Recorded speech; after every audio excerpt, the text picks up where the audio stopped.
이스라엘의 문제는 총체적이죠. 어느 한 부류나 어느 한 계층, 계급의 문제가 아니라 모든 사람들의 문제였습니다. 하나님께서 보내지 아니한 선지자들, 거짓 선지자들이죠.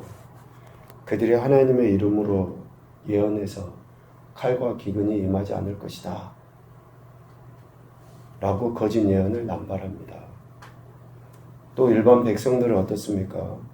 그 거짓 예언, 선지자들의 거짓 예언에 넘어가서 그 예언을 받아들입니다. 분별하지 못하고 그 거짓 예언을 받아들이죠. 또 제사장들은 어떻습니까? 특별히 바스울이라는 성전 감독 제사장은 하나님의 말씀을 있는 그대로 선포한 예레미야를 때리고 가두기까지 하는 그러한 일을 저질러요.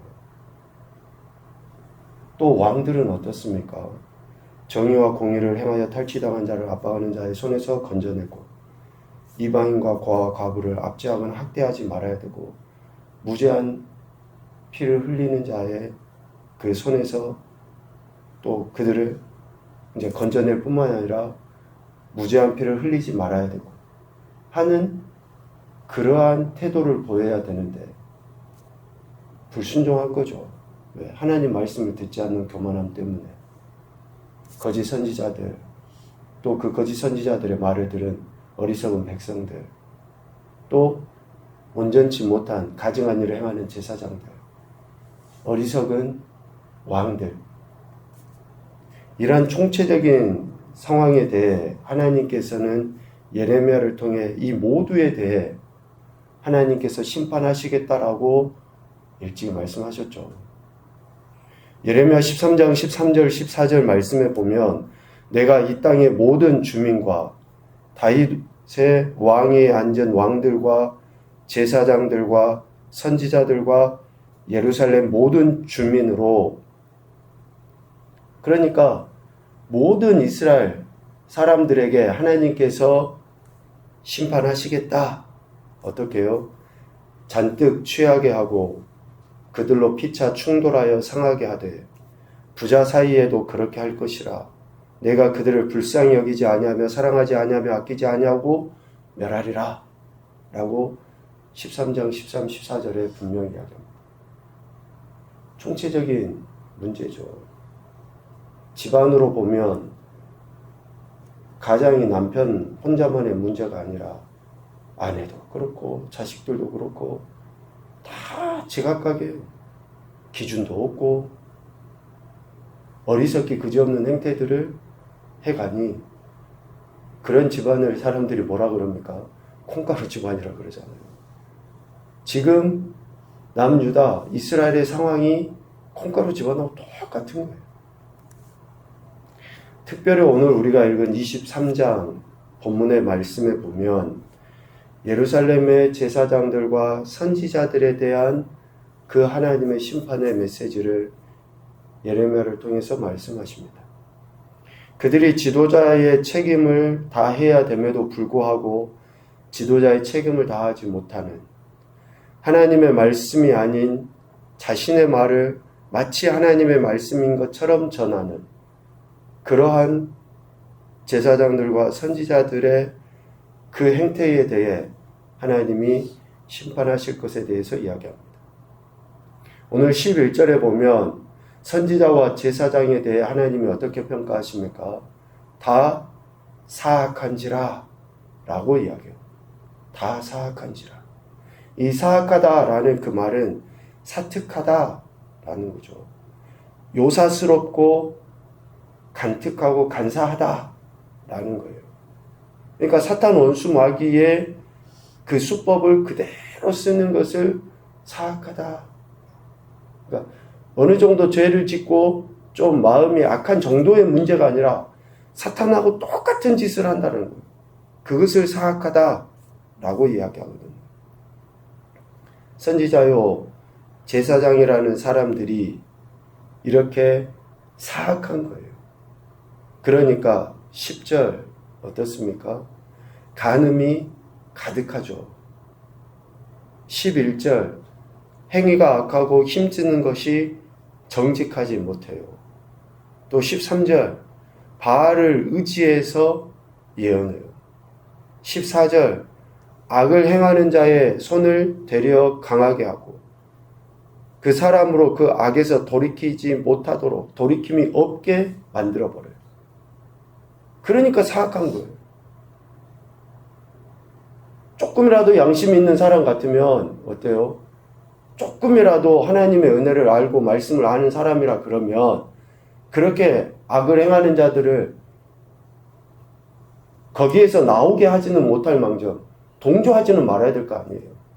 그런데 제사장이라고 선지자라고 하는 사람들이 거기에서 돌이키라고 말을 하지도 못하고 되려 동조하고 그 악에 더 빠지도록 하고 있는 그런 행태다라는 것이죠. 어찌 그들이 바알을 의지해서 예언할 수 있습니까? 그런데 그런 행태들을 지금 보이는 거예요. 행위가 악하고 악을 행하는데 힘을 쓰고 있고 정직하지 못하고. 여러분, 하나님 앞에 우리가 정직하다라고 하는 것은 도덕과 윤리의 차원이 아니에요. 하나님의 말씀이 우리 삶의 기준이 돼서 그 말씀대로 살아가는 것이 정직이에요. 하나님께서 우리에게 행하라고 하시는 것대로 행하는 것이 정직입니다. 그런데 제사장들이 선지자들이 그렇게 하질 않아요. 이러한 행위는 왜 제사장이요 선지자들이 그렇게 행하는 겁니까? 13절에 보니까 그들이 우매하기 때문에 그래요. 우매하기 때문에. 우매함 때문에 하나님은 그들의 행위를 14절에 어떻게 보시는 거예요? 가증한 일로 보시는 거예요. 가증한 일.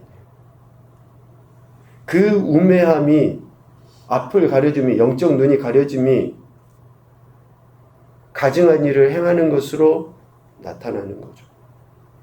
그래서 그들의 길이 그들에게 어두운 가운데 미끄러운 곳과 같이 되고 그들이 거짓 선지자와 제사장들이 밀어냄을 당하여 그 길에 엎드러질 것이며 그들을 벌하는 해에 재앙을 하나님께서 내리시겠다라고 12절에 분명히 말씀합니다. 그리고 15절 그 거짓 선지자와 제사장들에게 쑥을 먹이며 독한 물을 마시게 하시겠다고 하나님이 분명하게 말씀하시는 거예요. 지금은 저들이 뭐 선지자요, 제사장이요, 뭐 직분자요, 아무리 자랑하고 해도 그들의 행위가 하나님 보시기에 가증하기 때문에 결국은 그들은 미끄러져 넘어지고 내버림을 당하게 되고 독한 쑥을 먹는 것과 같은 재앙을 당하게 된다라고 분명하게 이야기해요. 결국 하나님의 말씀을 선포하고 하나님의 말씀을 삶으로 살아내서 백성들에게 모범을 보여야 할 자들의 그 사악한 죄에 대해 하나님은 철저하게 그들을 심판하시겠다라고 이야기하시는 거죠. 직분을 맡은 것 참 중요합니다. 그러나 직분을 맡은 것이 문제가 아니라 그에 따른 책임을 감당하는 것이 더 중요해요. 안 맡은 것만 못해요. 책임을 다하지 않으면. 선지자고 제사장이면 뭐합니까? 더 큰 심판이 있을 텐데. 지금 하나님이 그 이야기를 하시는 거죠. 그리고 하나님의 백성은 어떻습니까? 하나님의 백성은 항변을 못해요. 거짓 선지자가 우리를 미혹했는데요. 거짓 제사장들이 그렇게 행했는데요. 항변할 수 없는 거예요. 왜? 하나님은 그들에게도 분별할 것을 말씀하시거든요. 16절에 보면 하나님의 백성은 거짓 선지자의 말을 듣지 말아야 돼요. 그런데 거짓 선지자의 말을 듣지 말아야 됨에도 불구하고 자신들이 분별력이 없어가지고 거짓 선지자 제사장들의 이야기를 들어놓고 나중에 심판할 때 아니 우리가 그 사람들의 이야기를 어떻게 합니까? 라고 어떻게 항변을 해요? 듣지 말라고 분명히 이야기했는데 하나님은 택하신 백성 이스라엘이 거짓 선지자들의 예언을 듣지 말라고 분명하게 명령하신 거죠. 왜? 거짓 선지자들의 예언이 어떻습니까? 16절 헛된 것을 가르치기 때문이고 자기 마음으로 말미암은 묵시를 한 것이기 때문에 그들의 이야기를 듣지 말아야 돼요. 그런데 분별하지 못하고 들어요. 또 17절 하나님은 항상 하나님을 멸시하는 자에게 하나님의 말씀인 것처럼 거짓 선지자들이 그렇게 이야기하죠. 평안하라 라고 예언을 해요. 하나님의 말씀을 멸시하는 자들에게는 평안하라라고 이야기하는 것은 옳지 않아요. 평안하라라고 이야기하는 것은 거짓 선지자들이 하는 거예요. 그러니까 하나님을 멸시하는 자들에게는 뭐라고 이야기해요? 회개해라. 회개하지 않으면 너희들에게 재앙이 임하고 심판이 임하고 화가 임한다라고 이야기해야 돼요. 그런데 하나님을 멸시하는 자들에게 하나님 말씀을 듣지 않고 무시하고 거역하는 자들에게 여전히 잘 될 거야. 복이 있을 거야. 이렇게 이야기하는 것은 거짓 선지자라는 거예요. 그런데 그들의 이야기를 들어요. 평안하라 라고 예언하는 거라든지 또 마음이 완악한 대로 행하는 모든 사람, 마음이 완악하여 하나님의 뜻에 불순종하는 자기 소견에 옳은 대로 행하는 그 사람들에게 재앙이 임하지 않는다 라고 예언하는 것은 거짓 선지자들이에요. 마음이 완악한 자들에게는 네 그 완고함을 깨부셔야 돼. 철저히 하나님 말씀으로 회개해야 돼. 이런 이야기를 해줘야 되는데 재앙이 임하지 않을 거야 라고 이야기하는 것은 거짓 선지자들의 이야기예요. 그런데 그 거짓 선지자들의 예언을 어때요? 일반 백성들이 듣는 거예요. 회개하라는 이야기보다 복받아라는 이야기가 더 좋잖아요. 재앙이 임할 거다라는 이야기보다 형통하고 출세하고 잘 될 거라는 이야기가 더 좋잖아요.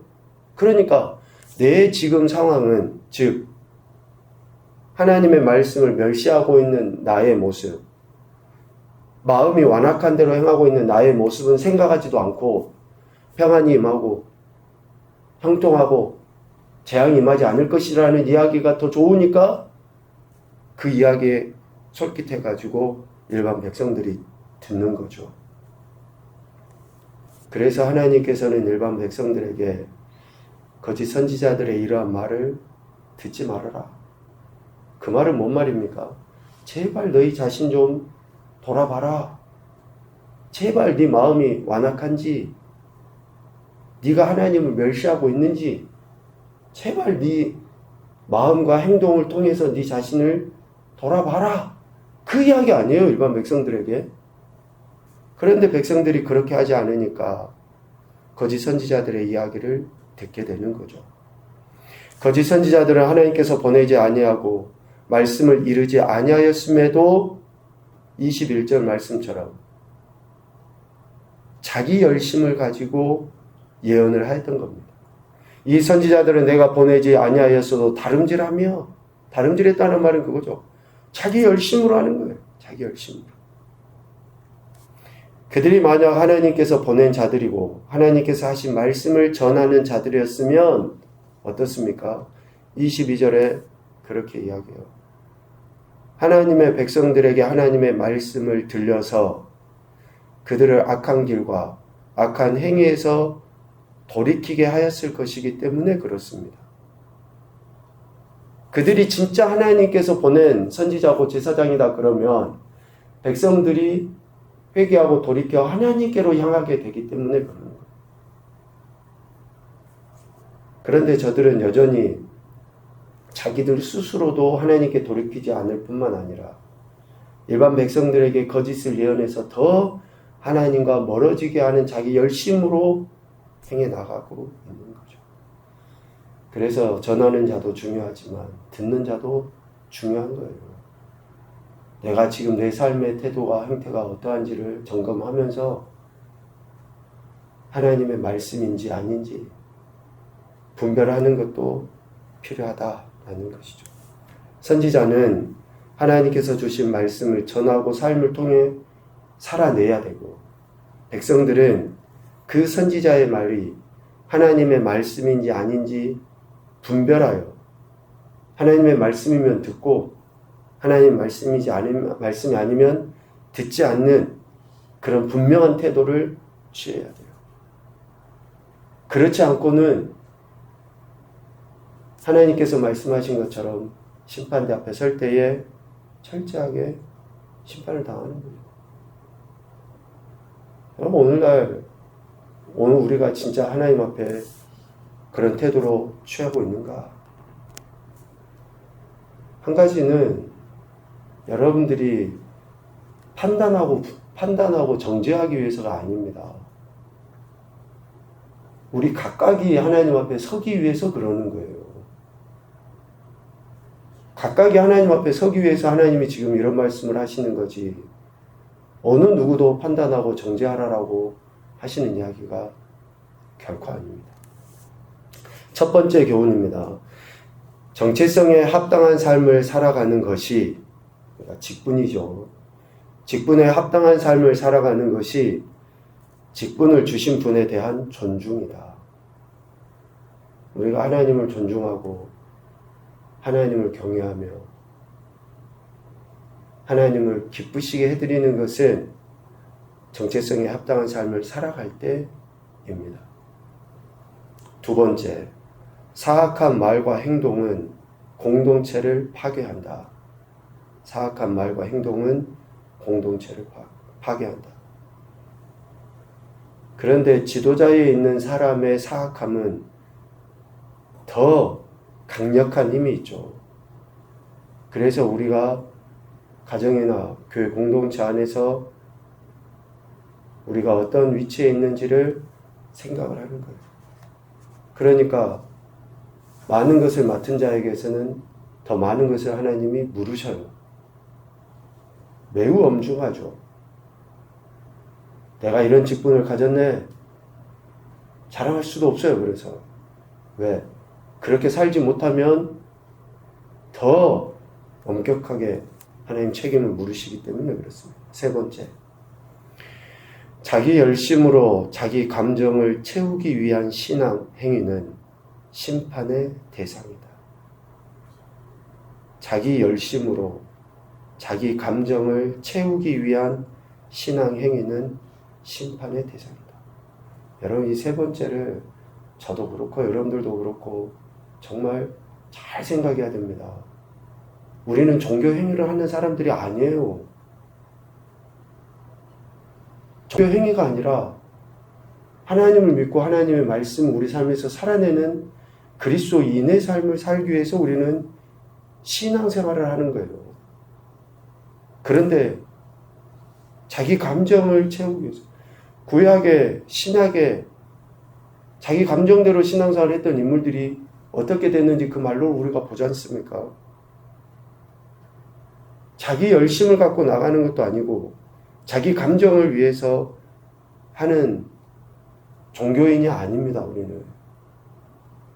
그래서 말씀을 듣고 그 말씀을 내 삶에서 살아내기 위해 하나님의 더 큰 은혜를 구하는 거죠.